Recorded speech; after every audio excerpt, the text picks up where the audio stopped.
Israelgi lanmisingna Gazada ground attack tawnabagi sem sabagi thabak makha chathare.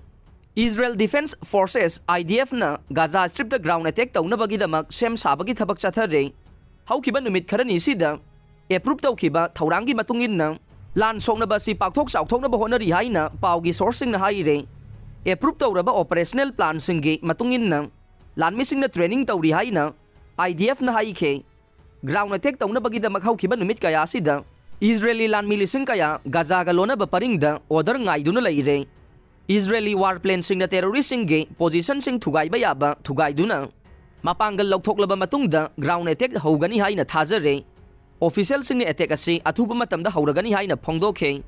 Israel Hamas ki lan asi hek hobadage Gaza Strip ta ngasi fawbada me lising mariga chahum marfuga manga sikhre amasung masigi manungda angang lising amaga chatret yangkhai taruk yauke. Atopa mi lising taraga humdoi samnga go humpu mathoi na sokre haina Gaza gi Health Ministry na phongdokhe.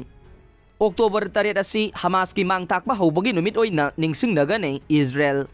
Palestinian terrorist group Hamas na Israel da attack tawkhiba numit October 3 asi Hamas ki aroiba masung mapungpha na mangtakba hobagi numit oina ningsing naragani haina Israel gi Defense Minister Yoav Gallant na phongdokre.